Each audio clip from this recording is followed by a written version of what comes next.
Uh, very good evening to all of you. I am J. Umar Mohammed, Assistant Professor from Thiagarajar Engineering. We are coordinating this webinar on digital manufacturing. First, we start with the welcome address. Uh, Very good evening to all of you and a warm greeting on behalf of management, principal, head of the Department of Mechanical Engineering. Today, we have our chief guest for this webinar section on digital manufacturing is Mr. Rohit S. Mallaya, Head Emerging Technology, PLM, Indus Technology, Bangalore. It gives me immense pleasure in welcoming our chief guest, Mr. Rohit S. Mallaya. We welcome you, sir. We have another resource person, Mr. Pratik Naval Pakam, founder and principal consultants of Honey Home Consultants, Chennai. We also welcome you, sir. He is also going to share his ideas and suggestions in this session. Today, the chief guest, Mr. Rohit S. Mallaya, has more than 11 years of experience in the field of management. He is very proficient in managing digital transformation projects and finding business opportunity across all markets. Moreover, he was one of our chief guest for our mechanical technical symposium TechSouth during the academic year 2019-20. Next, I would like to give a warm welcome to our beloved college registrar as well as head of department of mechanical engineering, Dr. K. Chokalingam sir. Then I like to give a warm welcome to all deans, faculty members, and students of our college for this wonderful webinar. Finally, I would like to give a warm welcome to HODs, faculty members, and students of other various engineering college in and around Tamil Nadu, like Government College of Engineering, Tirunelveli, PhD College of Technology, Coimbatore, Velamar Engineering College, Madurai, PSR Engineering College, Sivasi, Bannariamman Institute of Technology, Satyamangalam, Savita Engineering College, Vailtech Institute of Science and Technology and Advanced Studies, St. Peter College of Engineering Technology, Kamaraj College of Engineering Technology, Madurai, National Engineering College, Koilpatti, Karpam Institute of Technology, Coimbatore, IMT College of Engineering from Noida. We also have some participants from polytechnics like Noun Polytechnic, Nizam, PSR Polytechnic College, Mohammed Sadek Polytechnic College. Once again, I extend my hearty welcome to you all for this webinar section. Thank you, everybody. Now I invite our college registrar as well as head of department of mechanical engineering, Dr. K. Chokalingam sir, to give facilitation address. Thank you, sir. Over to Dr. Thank you. Thank you, Umar. Whether my voice is audible? Audible, sir. Audible. Yes, sir. Yes, sir. So, good evening, everyone. Especially my special thanks to Rohit Mallaya and Pradeep for their wonderful sparing his time with us through this webinar on digital manufacturing. Thank you, sir. I also express my sincere thanks to all the participants who is attending this particular seminar webinar for sparing their time. Actually, if you talk about because I would think this particular topic, the digital manufacturing is the order of the day. So if you see the various definition, it is nothing but of the digital manufacturing is nothing but of an integrated approach of manufacturing.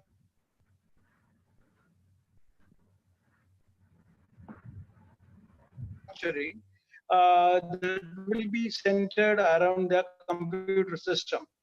So when you are adapting this digital manufacturing, the constraint on the 1994 in India, there was a tremendous change has been took place in the manufacturing sector. So the people who is in the age of 50 and above, they can understand that during those days before 94, if you take the four-wheeler light motor vehicle, we can see only the Hindustan Motor Ambassador and then Premier Auto Limited Badmini. These are the two major vehicle on the road, and we couldn't find any more vehicle. What we are seeing now, just like a Ford, Hyundai, and so on. So in this 1994, opened the market through the globalization. Many of the foreign manufacturers came into the India, and there onwards the characteristics of the product itself changed very well. So in the globalized environment, the product will become a shorter span of life, and it has the customer driven, and then more specific to the cost and so on. So these are all able to achieve only because of the digital manufacturing. Addition to that, I wish to say one point here is previously the market was a seller's market. Then after 94, in most of the cases, it becomes a buyer's market. The buyers dictate the terms and conditions. So what happened? The general product like your ambassador and all, then because of the customer driven market or seller buyers market, then customized product came into the picture. Now what happened? The advancement is taking place in 18 and 19 onwards. The customized product become a personalized product.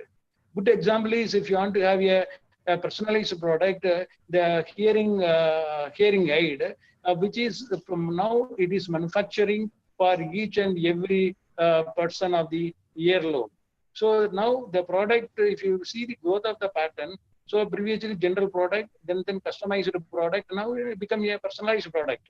So when you want to satisfy this personalized product market, the digital manufacturing is the only way. So digital manufacturing will cover all the subdomains of the manufacturing, say design process, and then vendor selection, and then supply chain, and then inventory, and then process control, and then marketing, and then sales and service. All the spectrum has to be individualized, and it will become efficiently handled only through digital marketing. In that sense, this digital marketing, digital manufacturing become one of the key element in this area. And we can say that the design will happen one place, maybe in China, and our manufacturing maybe happen in India, and then marketing will happen in European country and so on. So in these circumstances, the distance should not constrain for us, and then data transfer from one place to another should not be a constraint for us. For example, if you take the manufacturing, the CNC machine, and so on, and the program has to be written, and the program has to be transferred from one place to another, and it has to run, and the part is to be produced. In that circumstances, this digital manufacturing is the only solution for meet of the customer based personalized based product development or product manufacturing. So in that sense, I would like to thank the Rohit Mallaya. He's come forward to give the lecture on digital manufacturing, which is order of the day, sir. Thank you very much. Right. With this brief introduction about the digital manufacturing, I hand over the floor to you, sir. Thank you very much. Thank you. Thanks a lot. Thanks for giving us this opportunity from both my side and Pratik's side. And we are really looking forward to share our views of what we have understood of digital manufacturing and how it is going to really redefine the times to come. So that's what we are planning to cover in the next 1 hour's duration.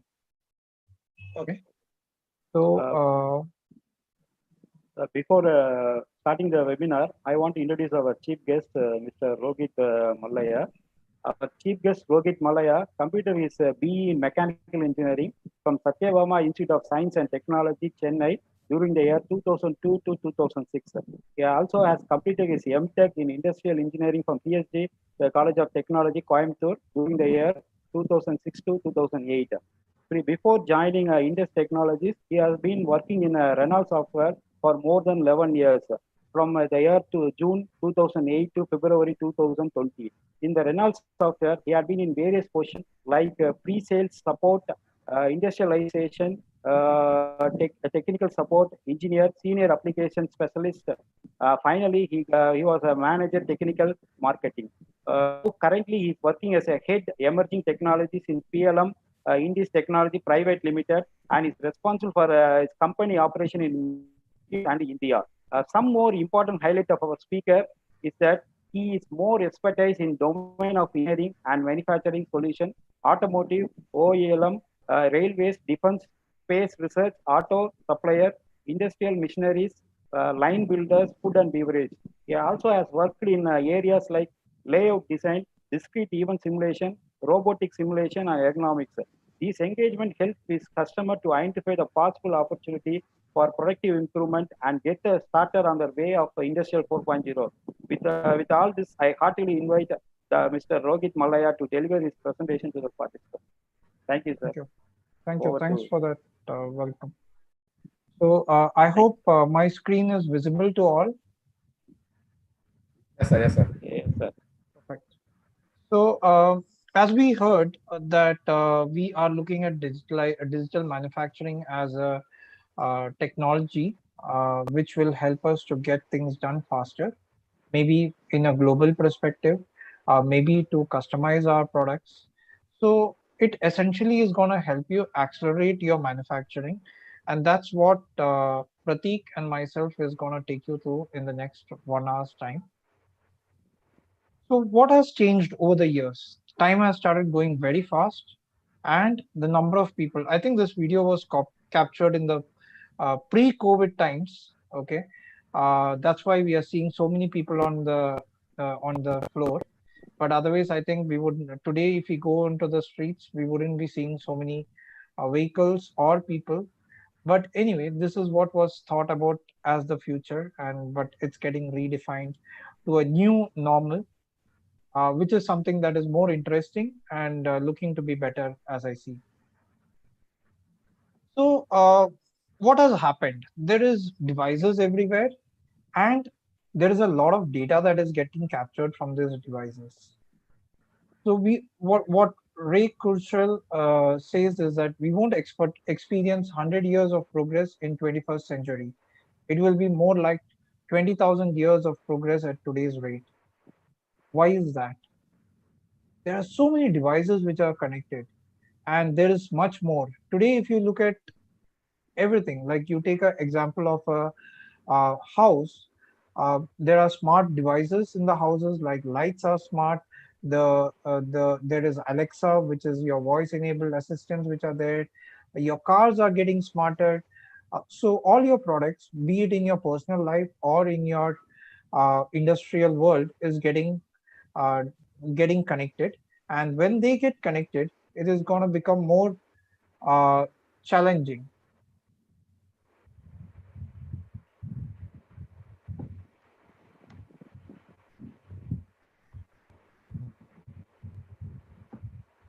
Okay, sorry.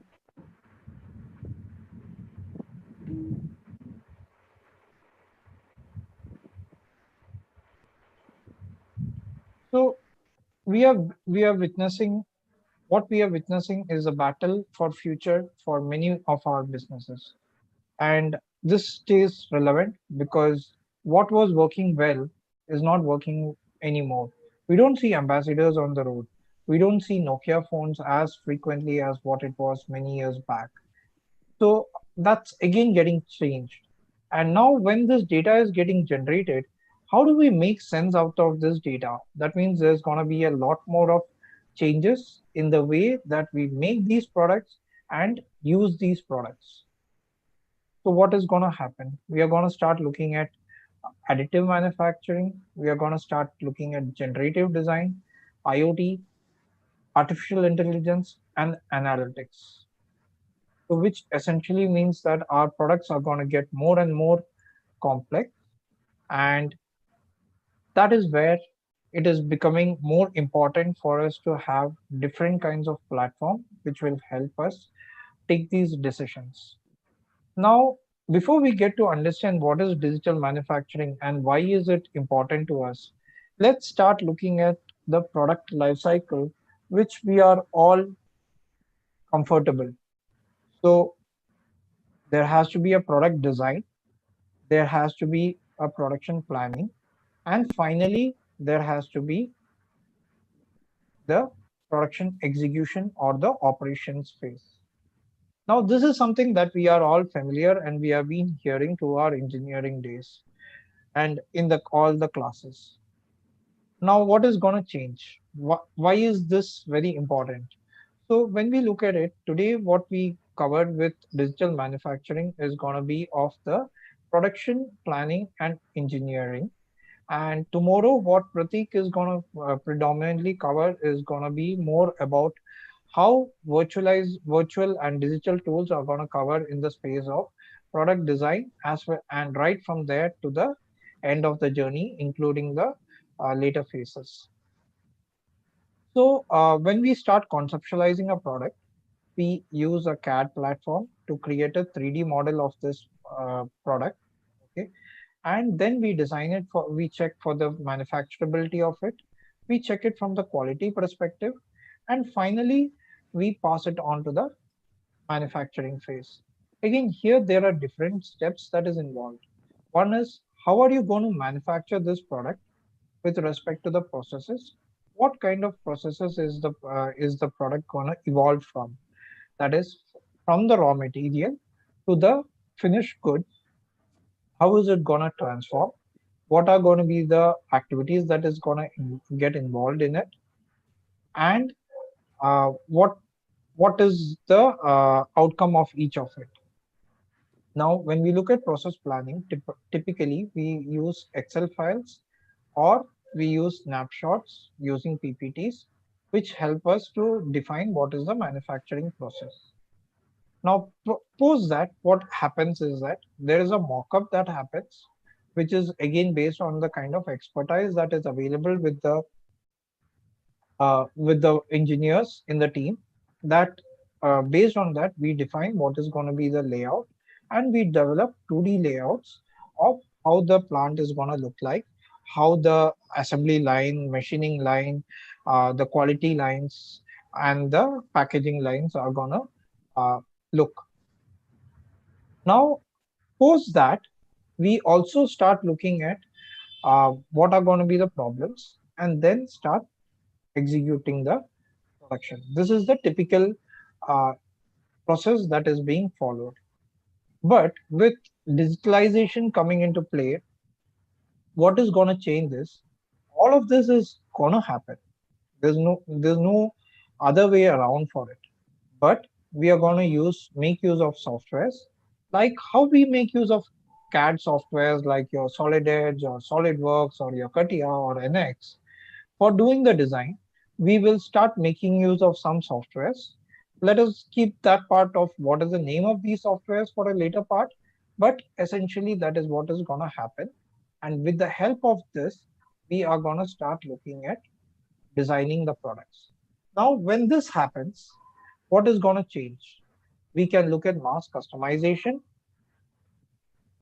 We can look at having parts done in products designed in one location and manufactured in another location. And also, we can improve the quality and predictability of the overall operations.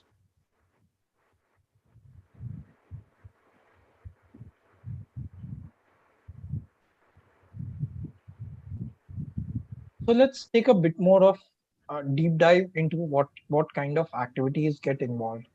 Now, BOM is bill of material, which is essentially required of how the part is going to get transformed from the designed product into the manufactured product, which is your manufacturing bill of material. We spoke about the process planning, which talks about how the part is going to get manufactured, and process validation is going to take care of how these parts are going to get assembled. Can we visualize how two parts will go and fit into each other? And if they fit in, is it going to fit in rightly? And what kind of tools is needed for them to do this activity? Now, suppose that this data that we used in the process validation can be reused for your work instructions. Today, what again happens here is there are photos which is captured, and these photos are used as your work instructions. If a new engineer comes to work, he is not going to be able to visualize what is the angle in which he has to hold, how should he orient the parts, and how should he fit the parts in. Now that means that he's going to take time to learn, and how do we help in reducing this time that is spent? Also, there is time involved in production planning. That is, what should be the sequence in which parts get loaded? How can we avoid the wastage of time that is related to setup and changeovers? Now, with all this, we call it as a manufacturing information management system. Okay, because like how we hear about uh, product, how we hear about a ERP or a PLM, we also need to manage the manufacturing related information, which is what we will essentially talk about or do by utilizing digital tools, and that is what we will start looking in the coming slides. So today, another thing which happens in the industries is there are different teams which are working on it, like the ideation or the design is created by a team which might be, say, for example, situated in Madurai. The manufacturing process can get defined by a team which is situated at a different location. Let's take, for example, Chennai. And the final manufacturing might be happening in a different location, which, let's take, for example, is Bangalore. Now, three teams sitting at three different locations, how will they communicate correctly, visualize correctly, and take the decisions correctly? It's not going to happen, right? Today, when we look at the COVID scenario, everyone was forced to work from home.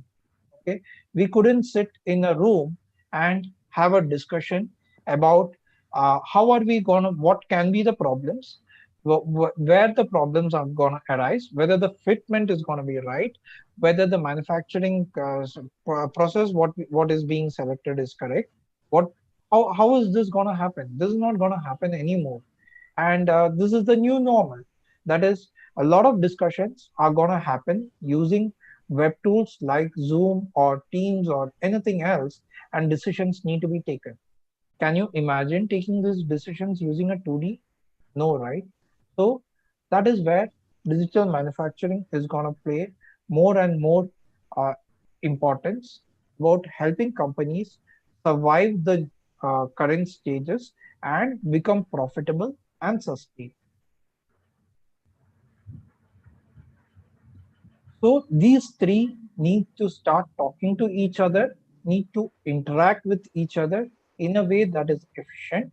And this this how this will happen is by having a platform that is gonna make this realize. Now, before we get there, let's Choklingam sir was talking about getting products to the market at a shorter time, then the competition, then the cost pressures, the changing customer taste. We spoke about the product complexity, globally dispersed teams, ability to adapt, and ongoing improvement initiatives. Now, out of this, I would say it is very important for a company to be adaptable. And that's the way the companies are going to be able to achieve all of the other points. If we look at it, why? Because the taste of the customer is going to keep changing, and we cannot keep testing these new concepts on a manufacturing line by stopping production, by taking the feedback. Now, at the same time, if we are able to make use of digital platforms which are going to help us uh, use these, like today if you look at it, everything companies are trying to push their products using digital marketing. You can see a lot of YouTube ads. As we are watching the YouTube videos, there's a lot of ad which keeps coming in. So there's a lot of push towards digitally doing things and taking the feedback from the customers, taking the feedback from the market about their liking to the product. And if we are able to also utilize technology to make things in a faster manner, we will be able to achieve more of this. And we are talking about getting more projects or more manufacturing happening in India locally, and which of MNCs who are spread across different markets. Now, all of this is the trends and the product changes and the customer behavior that is changing. And to achieve all of this, it is becoming more and more imperative that we have a platform which is going to be helpful for customers to visualize. So that is where, as students, where we should start looking at is how do we get enabled on some of these tools where we can do projects on utilizing these technologies to do our projects, do concepts for companies which are in our localities, and help them win projects or scale up their operations, identify where is the value added areas, where is the non value added areas, uh, and take it up to the next stages. So we and what is needed for companies to stay relevant is what is needed. And they need to establish processes. They need to find ways in which they are able to reuse more data. They need to move from expertise to data-driven decision making, and how they can achieve first time right, capture all the knowledge that has been gained over the period, and also communicate efficiently to the different team members. Now, we spoke about working from home, working from globally dispersed locations, and all of this means that it becomes uh, digitalization and digital technologies are gonna play or the change maker for the times to come. Now, how have things changed? Okay, so in the earlier days, maybe 1930s, 1940s, I would say 1970s also, it was fixed and manual work. Okay, now today, do you think people can sit so close and do activity? I don't think. We are talking to a lot of customers who are saying that uh, help us automate, help us uh, do things without being dependent on people, because that's the mandate that they are looking at. They don't find people working close to each other very safe from the COVID perspective.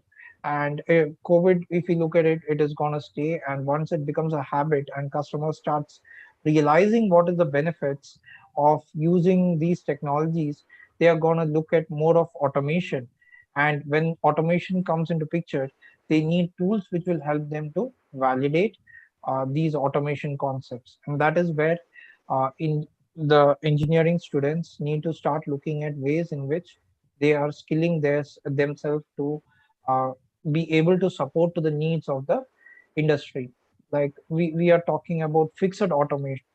That is what we see in the uh, automotive world, where it is all fixed lines which are manufacturing, and still there is automation which is there. At the same time, when we start looking at um, the customization of products, like the uh, the health hearing aid that we spoke about, or any other product that, or a shoe. There are shoes which are getting manufactured, which is highly to made to order type. And also, I know a lot of companies are slowly moving towards, instead of made to stock model, they are trying to move towards a make to order. So that means that they also need to be flexible as well as make the decisions in a autonomous manner. So when we start looking at all these concepts, we slowly start realizing that our human brain will not be able to achieve all these requirements on a pen and paper or by visualizing it in a 2D environment. Now we spoke about what are different points, and we looked at the complexities that is coming in, the adaptability that is needed.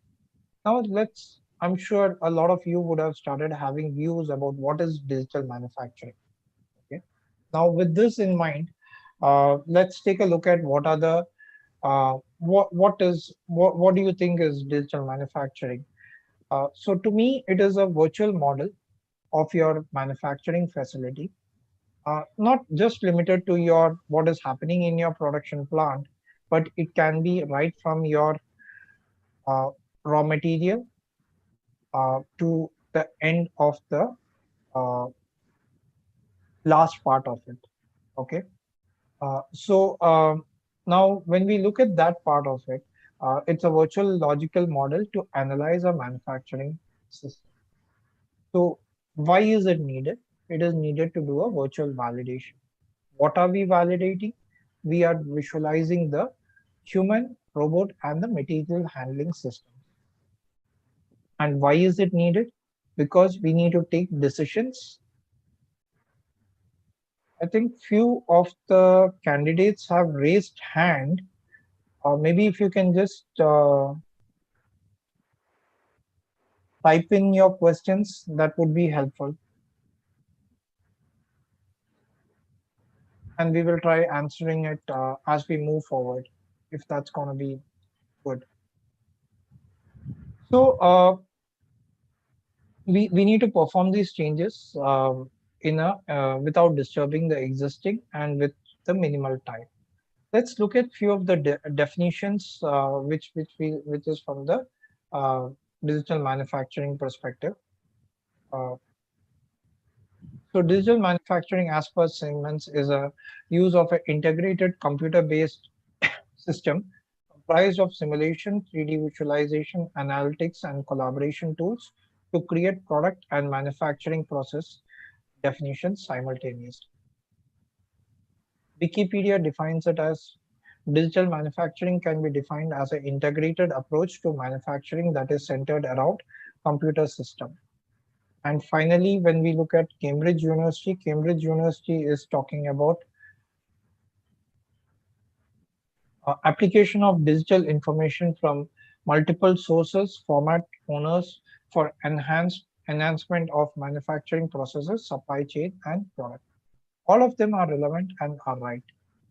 Now, as we spoke, we are going to focus on this area of production planning and engineering and how digitalization is going to play a role in this space of this area. Now, first thing which we look at is more from the space of uh, layout line design, because that's where we are conceptualizing the uh, line. Okay, so that's where we are conceptualizing the line in the first phase.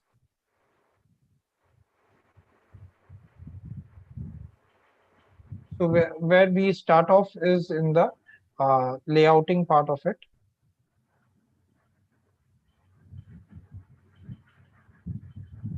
So when we look at the layouting, we did speak about what happens in a normal process, right?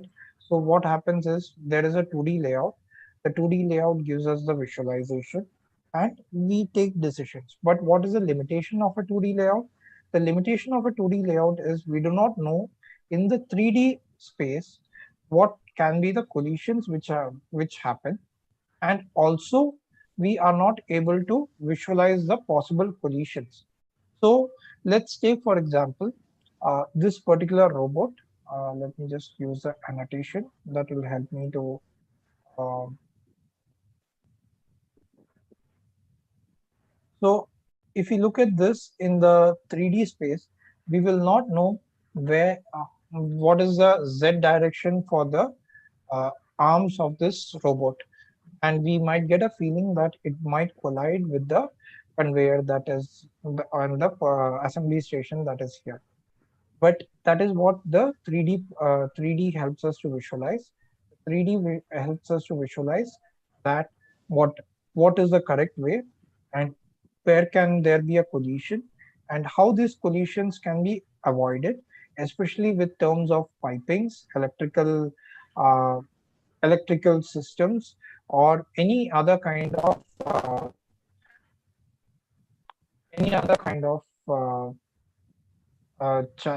situation that is coming in. Sorry, there was a power failure at my side. I hope I'm still audible. Yes, sir. Yes, sir. So Yes, sir, you're audible. yeah,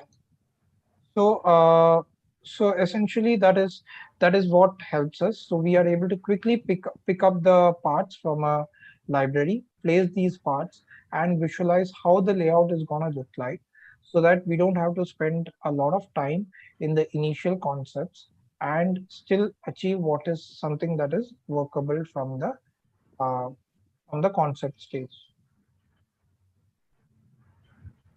It also gives us the flexibility to make changes, because you have not spent too much of time with respect to doing the activity using a cardboard, or for you to do a mock-up, or to do a prototype. Now all these start helping you in visualizing your models in a much efficient manner and more effectively to discuss. So let's take the example that we spoke about, where different people are sitting at different locations, and how would you use a uh, 3D visualization to explain to your as a design the person who's conceptualizing the line, how would you be able to collaborate with your team members sitting in, say for example, Chennai or in Bangalore, to get this line set up, taking the current situation where you cannot travel. So that is the benefit that we have by having this kind of a platform made available.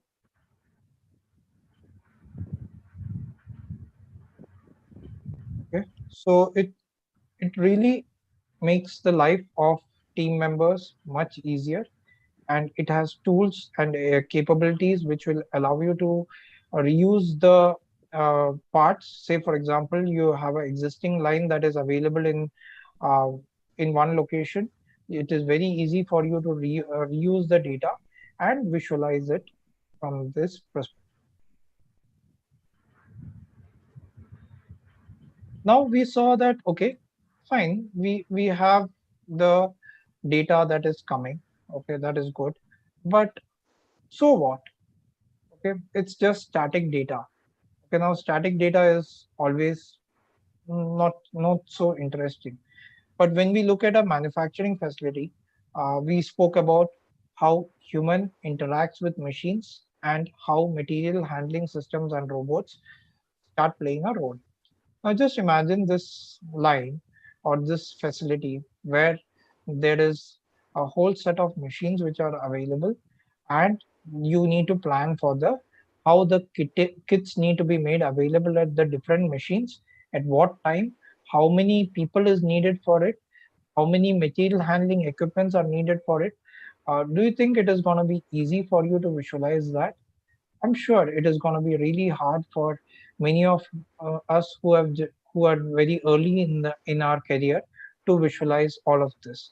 So that is where, again, uh, having a tool which allows you to visualize how uh, manufacturing can happen, and where how many systems do we need, how many what is going to be the throughput that we are going to achieve, what is the utilization of the robots, is it enough that we have 4 stations, or do we need 10 stations, what is the utilization for these 10 stations, how do we optimize the utilizations, how do we optimize the people which are there on these lines, can we reduce uh, the number of operators, what happens if there is a change in the requirement, how many stations should we run it with.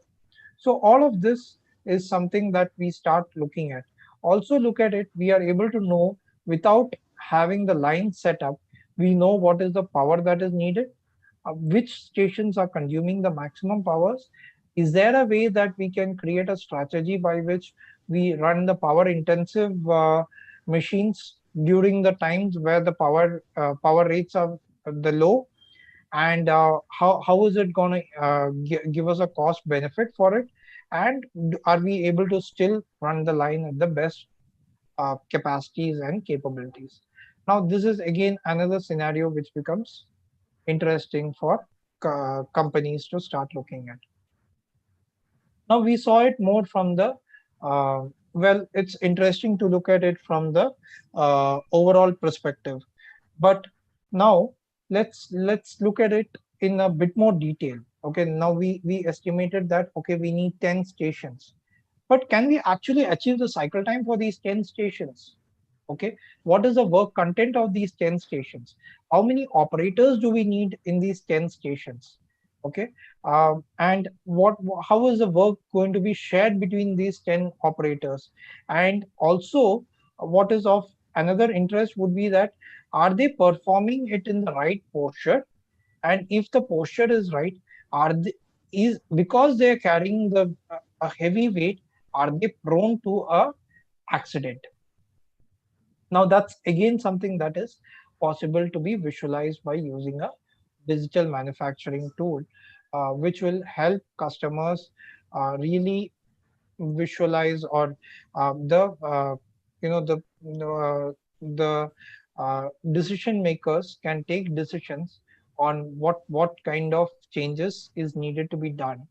And all this we are doing without having to establish a line or do the trials on the manufacturing facility.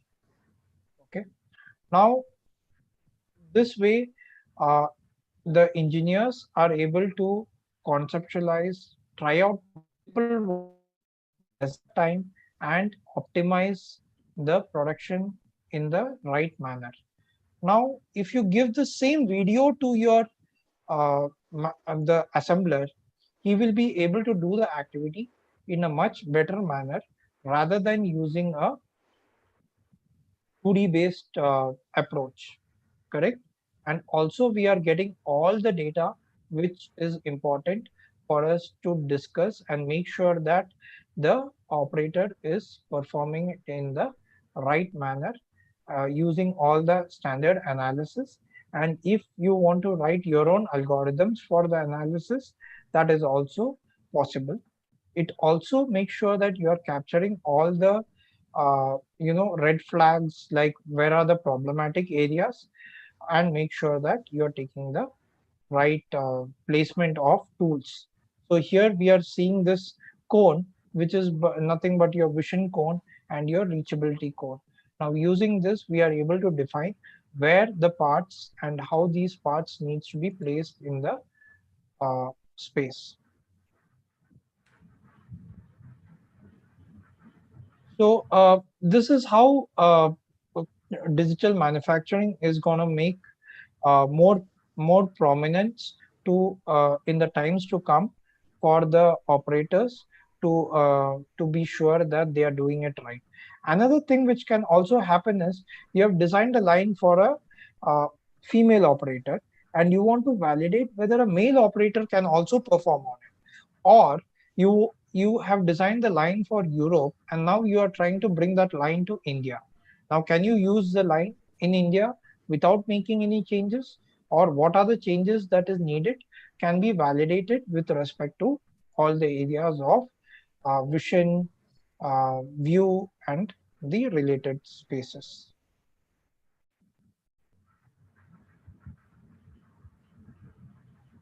Now here we are also going to look at how. So here we are going to also look at what is the kind of uh, how do we establish a safe working zone.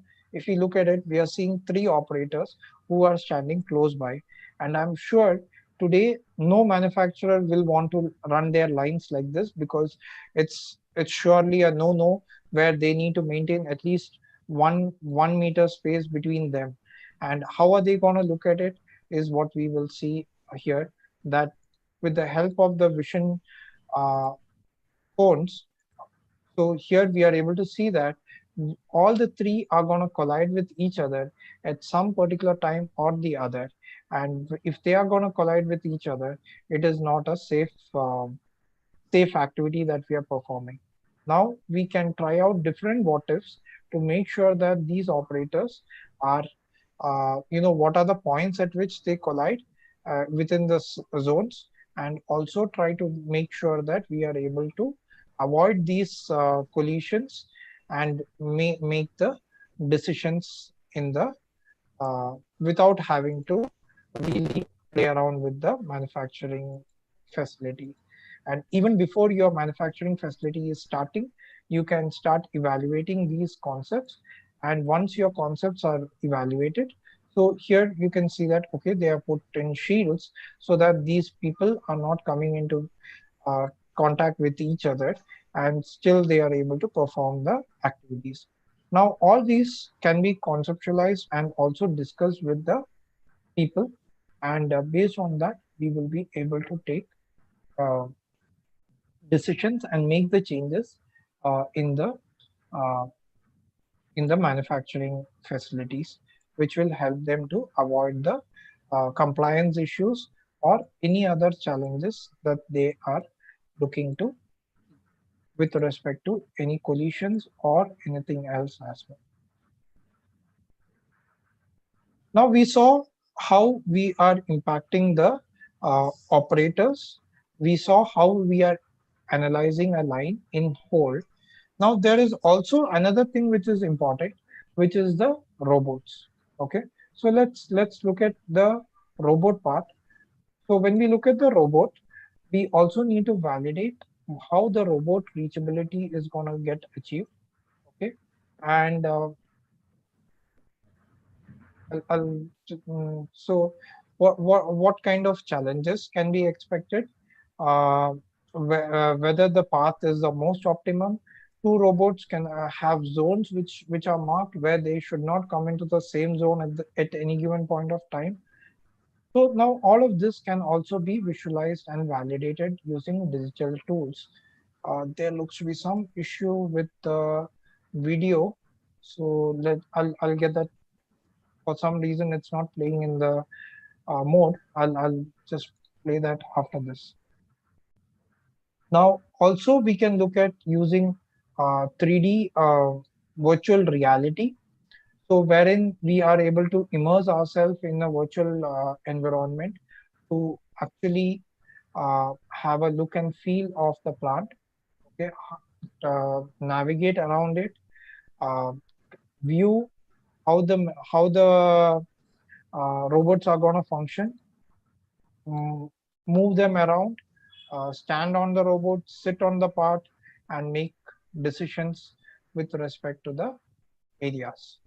So this is also something that is going to be helpful from, or which is the latest trend from the digital manufacturing perspective.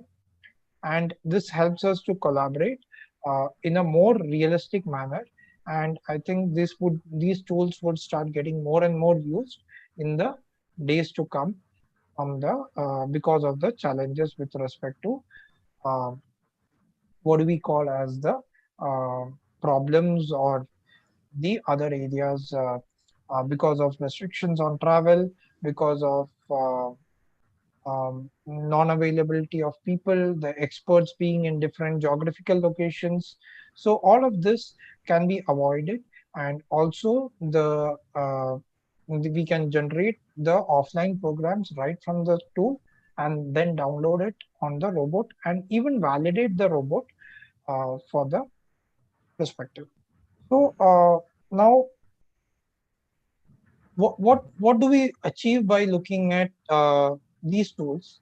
Now, before we get to these areas, I would like to pass it on to Prateek to present a couple of slides about a case study that he has been a part of, which will help you to visualize what we saw as different tools. And when we come back, I will also fix the issue uh, with the robotics part, how the robotic solution is going to be helpful. That also I will cover it once we are looking at once Pratik takes us to the case study.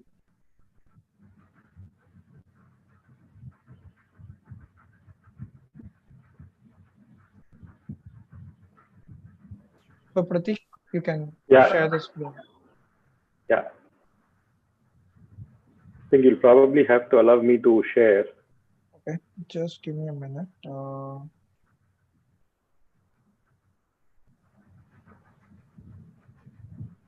Okay. Okay, I think you should be able to share, Pratik. Yeah.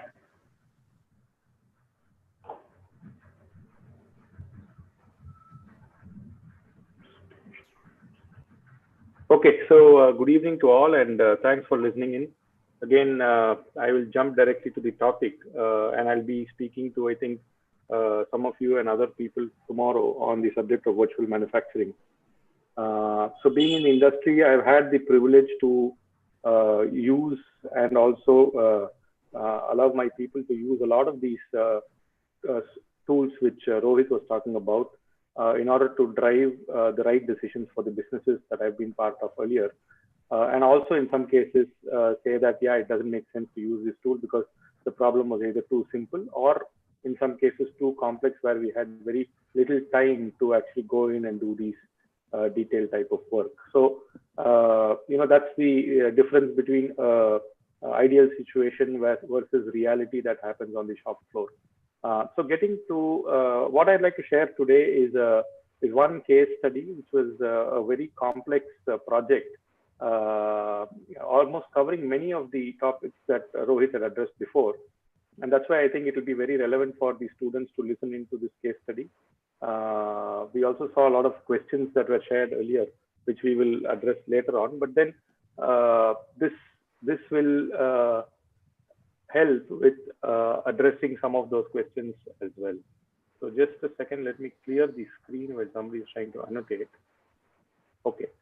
So this is a case study that was basically taken to, hold on for a second, I apologize, there's something on the screen. Okay, now, go back. Okay.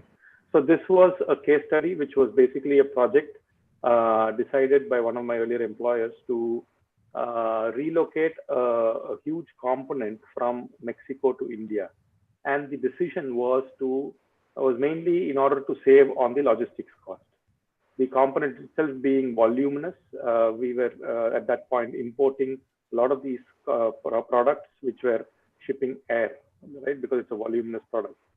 So it was a project aimed at cost saving, or what we used to call business margin improvement.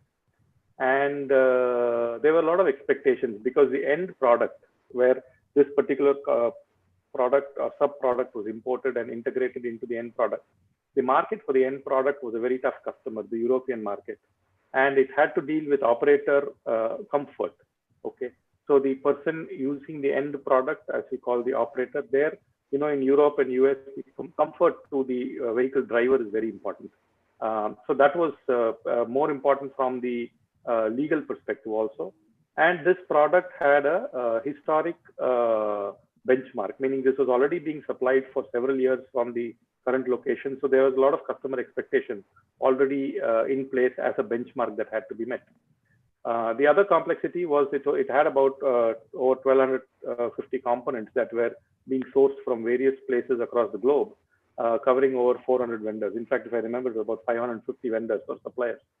So with these challenges, and the other main challenge was there were 5 countries involved in the project that you'll see during the next course of my slides. There were 5 different countries involved into the overall execution of the project. There were 3 design centers. When I say design centers, these are massive 300 plus type of people sitting there and supporting various products across different cultures.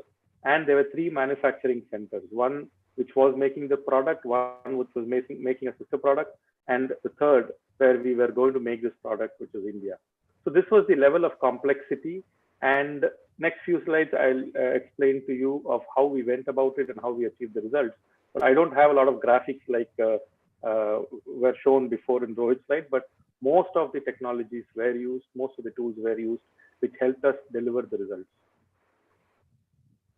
Okay.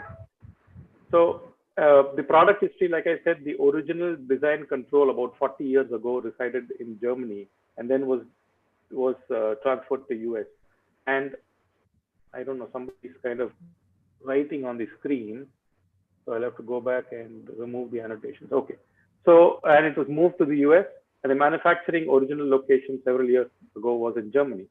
And that's when, these 2 countries wouldn't talk at that time. And there was a lot of break in terms of the information transfer. And later it got moved to US, and the manufacturing facility from US was moved to Mexico.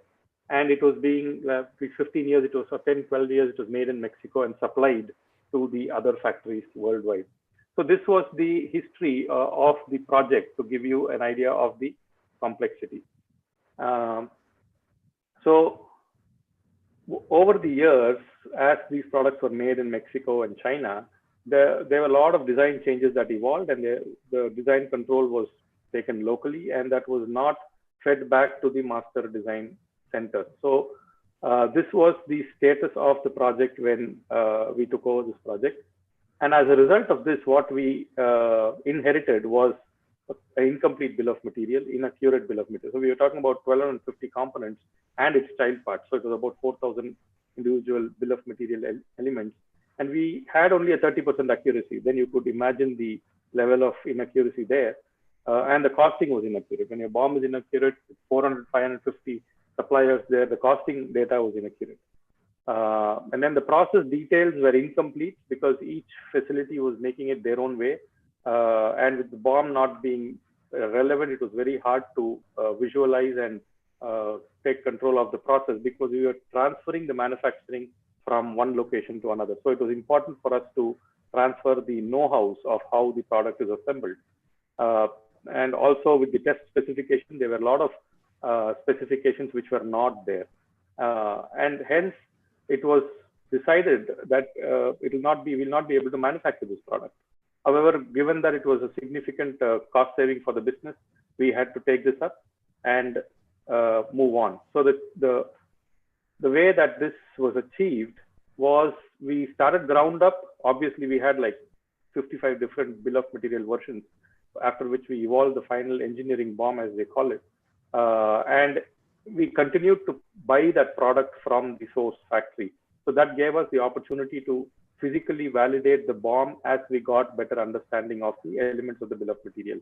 And also the CAD models were assimilated from various areas. Okay, so that way we formulated the 3D engineering BOM, as we call it, and with the right engineering framework. When I say engineering framework, the dependencies within the BOM are established. So once we had a good control, 80% control of the BOM, we started doing the what we call the M-BOM, or the manufacturing bill of material, where based on the demand we had to produce, these bill of materials are grouped according to the sequence of activity. So including the consumables, the packaging, the station-wise, process-wise, etc. So again, I'm getting some annotation on the screen. So I'll go back. And so I leave this annotation, just ignore that arrow for the moment. And then we established the process sequence. We established a product synchronization chart. I'll give you an example in the next slide of what the product synchronization chart means. And we went through the detailed line design using these digital tools. We used a lot of these digital tools right from, because you have to disintegrate the engineering structure within the BOM when you're trying to regroup your activities within the manufacturing BOM. So we have to rely on engineering or these digital softwares to do that.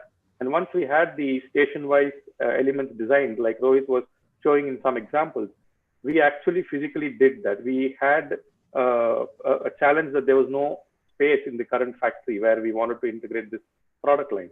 So we went through a due diligence of identifying space or through these advanced visualization techniques, where we said, okay, what's the minimal area that's required? Right from mapping the operator zone, the movement zone, the material presentation, the material flow, etc. So keeping all of those in mind, we were then able to get this physical implementation done. And prior to the physical implementation, we had to convince the local management about the fact that this would really work. So we had gone to the extent of doing a virtual reality simulation. That's again what Rohit had shown earlier, where we did a virtual walkthrough within this assembly line to see how this would look like in reality after the assembly line is installed within the existing factory. So obviously it took a lot of efforts to get there, but it was worth the efforts because at the end it delivered the cost savings that was intended and the other complexity of establishing a benchmark factory. So the outcome was we made a benchmark factory within the entire global organization. And to say that, okay, this factory is the benchmark, and most of these standards and processes were established and deployed across the already existing factories. And the other one was we created the local competency. So when it came to this particular product, there was a lot of new things that came in, right from electronics to in-process electronic testings to air condition filling, which was not there, where there was a lot of environmental issues, to what we said, a leak test for the final product. So all of this was able to get achieved because we had implemented effective training methods through these 3D models, through these virtual reality tools that we were able to then establish the local manufacturing competency. And today, I'm happy to say that they are able to, they are at double the production capacity that was established at the time this project was implemented. So as I said, one example of a product synchronization chart for people who are new to this terminology is a visual feel. This is a product just for representation.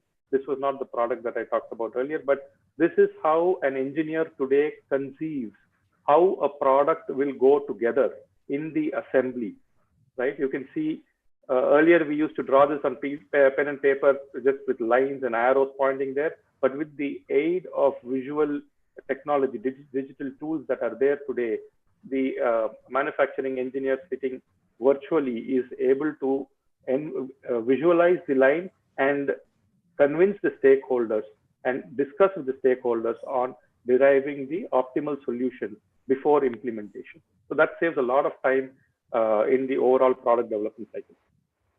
So Rohit, with that, over to you.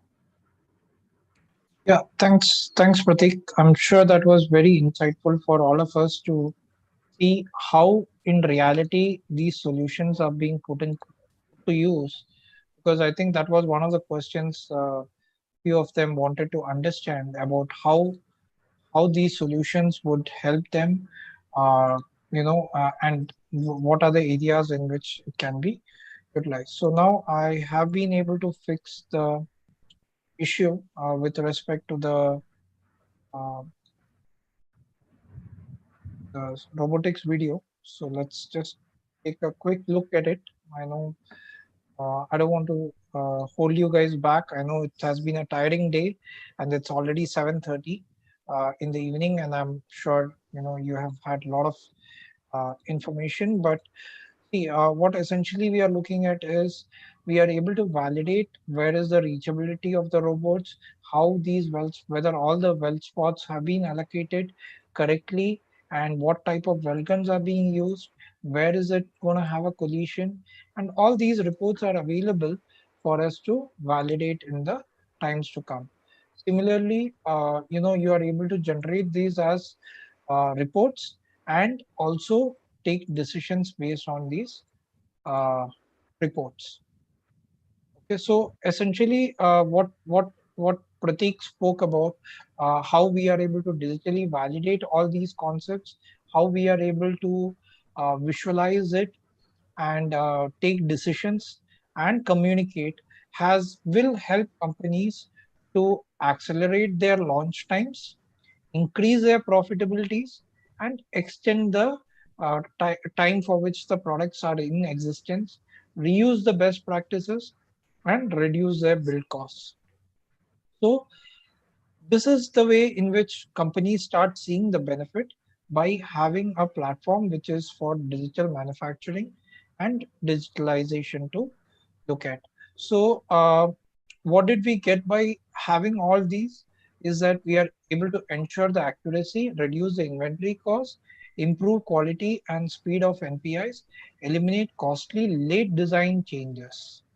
Now this is a very important part, not just from the direct cost perspective, but it also makes impact on the customer branding. We keep hearing of Toyota and others who had to recall their parts. Okay, and even if you take the case of Zoom, even they had their own challenges with respect to problems getting identified. But because it was a software, it was very easy. They just had to deploy it, and it got passed on to all the locations. But that wouldn't be the case in case of a hardware. Okay, when it's a hardware, you really have to call it back into your plant and then make the changes or take a decision of how do you make these changes and go ahead. Minimize the delays and rework, improve utilization and throughput, also provide standardization and accessibility and increased reuse of information. So,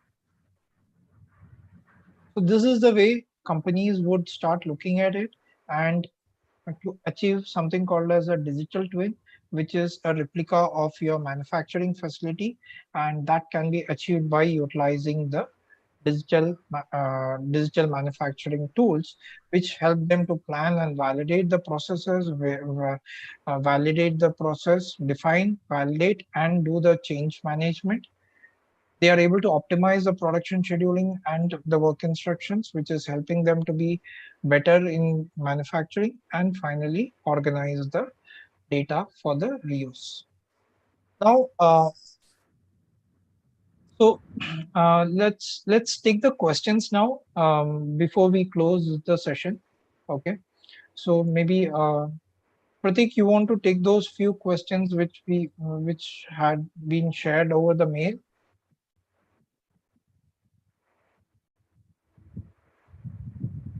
Okay, yeah, I've given you the permission to unmute. Yeah, so I have summarized the questions. Let me share my screen because the questions are there, or I'll read out Okay. the questions. That might make it easier also.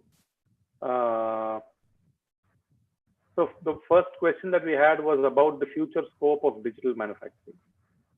Okay, so I think, Mr. Umar, this was the first question in the list that you had shared earlier. So we can go by the sequence of those questions, right? Yeah, I think that's good. Okay.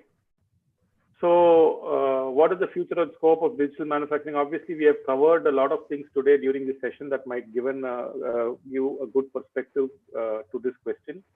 And a couple of comments I'll add is that digital manufacturing is certainly of great relevance today, and it will remain for the next few years. And over the past 10 years, again, what I've seen is that there's been a lot of rapid efforts which have evolved to support this platform in terms of the overall data handling, storage, processing capabilities, because that's one of the that used to be one of the fundamental roadblocks. The other one is in terms of the input gathering, because let's say, for example, we want to model a factory in 3D, right? So that's the first stage of digital manufacturing when you start implementing it. So there, it used to take a lot of time to get the physical data measured and modeled and all of that. So now there's a lot of effort gone into with 3D scanning capabilities, etc. In fact, drones, as recent what I read, where there's a lot of speed and accuracy of input gathering. And there's also a near to practical simulation of the real world scenario that has been possible because of better accuracies of input capturing. So the other comment I had there was, while virtual reality and augmented reality capabilities continue to evolve, the AR is continuing to evolve. I'm sure they would find ways to replace the current redundant and conventional modes of information visualizing and training, because those are the two primary focus areas for VR and AR at this moment.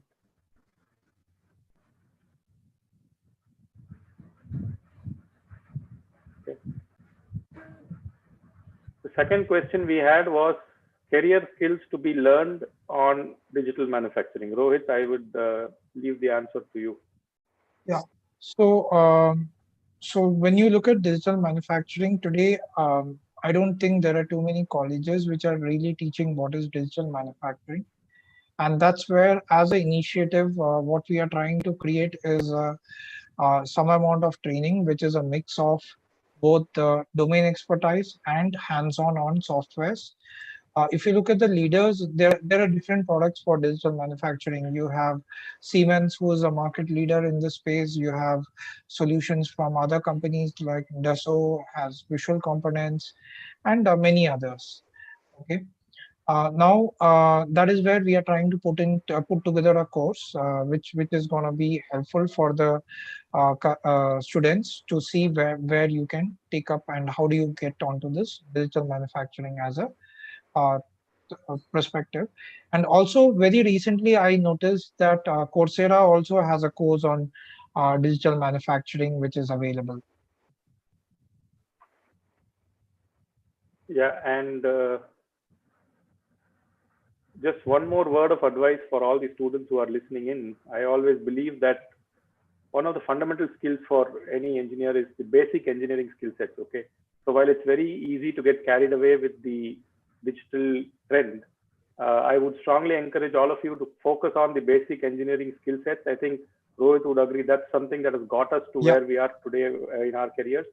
Software literacy, obviously, that is something that changes every day. So it will be important for us to stay in tune with what's happening there, and artificial intelligence and machine learning programs, because there's a lot of research currently being pursued in the machine learning algorithms specific to manufacturing. So these are a couple of additions to what Rohit said, which would be important for the students listening in. Yeah. Yeah.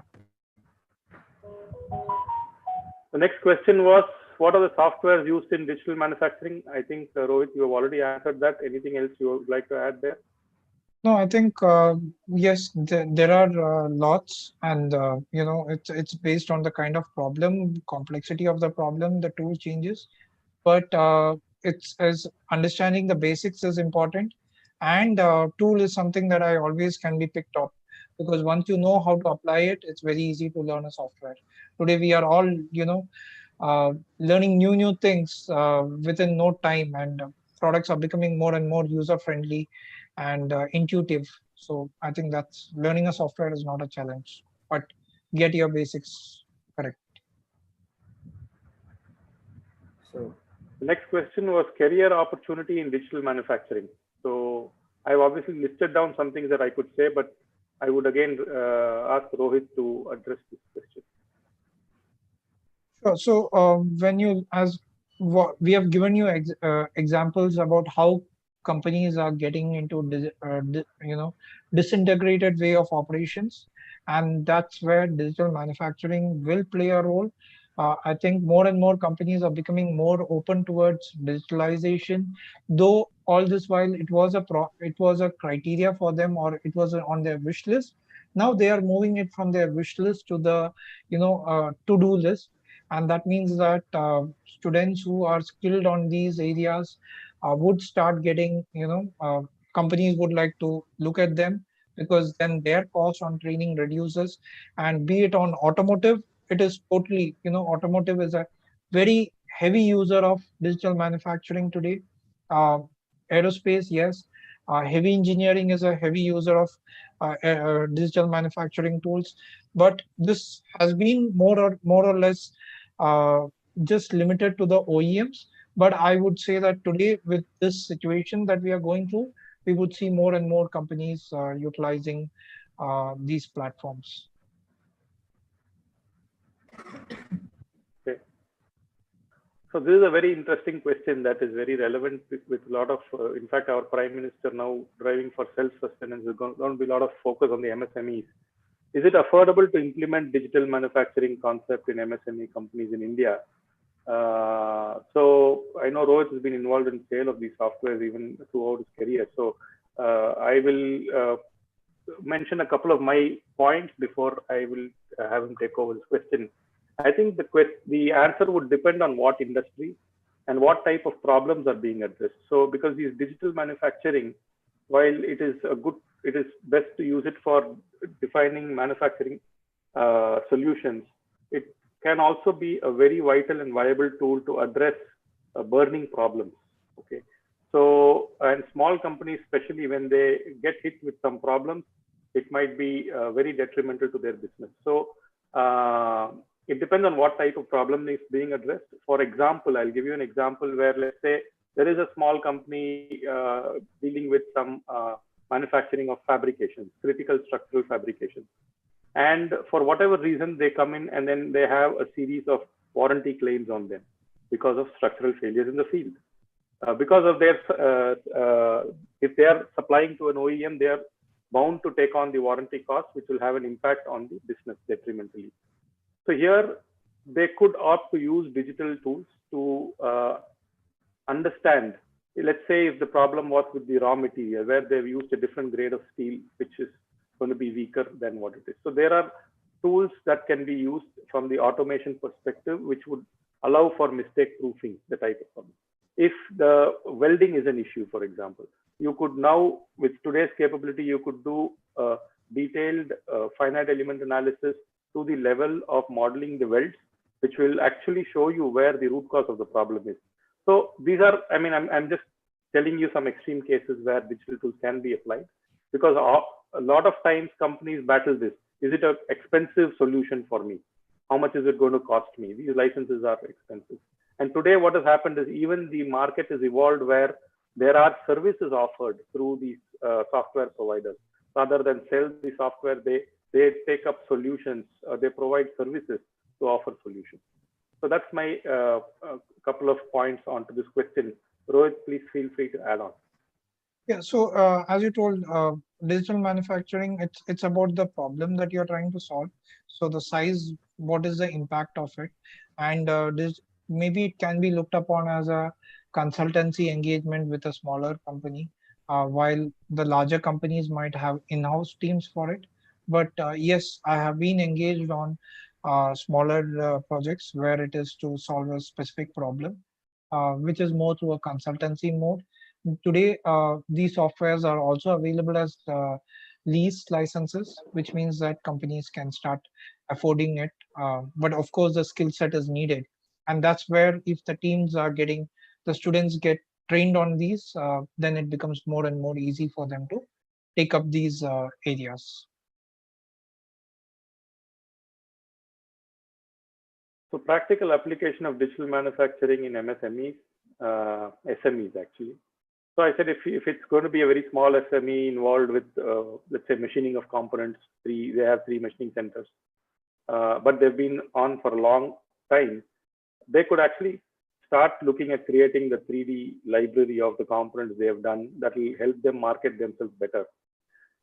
They could install visual work instructions, which would again drive the better productivity on the line and the efficiencies.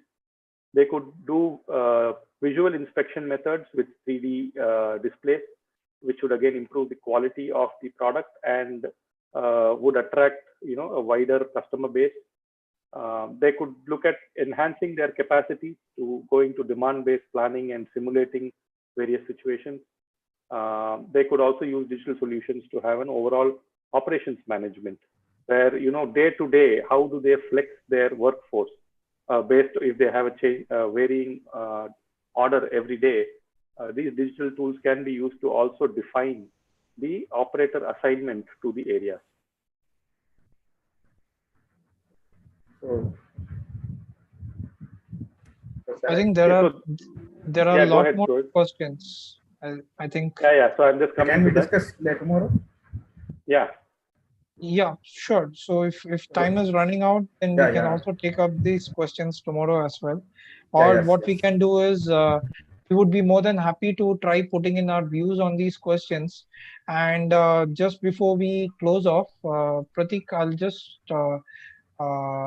share my slide just for the last bit of it. Okay, so what we are trying as a team of people coming in from a group we have formed, which is a mix of people from domain, people from solution, people from technology perspective, is unriddles.com, and we are going to be more active in this consortium, where we are going to publish information about how you can skill yourself, what's happening in the industry trends, and also different trainings that are going to come up is something that we are going to come up on this platform very soon. So I would request you all to start following our channel. And once you start following our channel, you would start getting a lot of information, and these information would be very helpful for you to plan your next steps. And also feel free to write to us. We are very happy to get engaged on where we help the students on few of the projects that they are doing, and also take these up for the next areas. So here is our email address. So feel free. You can reach to us, and I would be more than happy to have a discussion with you along with Prateek and the rest of the team that we have. So thank you, sir. Shall I conclude? Yes. Yeah, thank you, sir. The session is very meaningful and very informative. So it's a good time to propose vote of thanks. It's a great honor to propose vote of thanks on this occasion. First, I would like to thank today's resource person, Mr. Rohit Malaya and Mr. Pratik, for their excellent and informative webinars. Sir, your session is really meaningful. Thank you, sir. So I record my sense deep gratitude to our TC management and respective the principal Dr. V. Abhay Kumar, sir, to allow us to continue this kind of webinars. Thank you, sir. I'm extremely grateful to our beloved head of department, Dr. K. Chakulim, sir, for his continuous support and his guidance. Thank you, sir. I express my sincere thanks to Mr. J. Umar Mohammed, sir, one of the organizers of this webinar, and faculty members of TCE and TC students. Thank you all. Finally, I would like to thank the participants. So all the participants from various institutions and my own TCU for your active participations as well as and involvement. Thank you all. Without your involvement, this program won't get success. Thank you all. We will meet tomorrow same time. Thank you. Thank you all. Thank you, sir. So the feedback link will be sent through mail also. So participants can leave now. Thank you. Thank you all.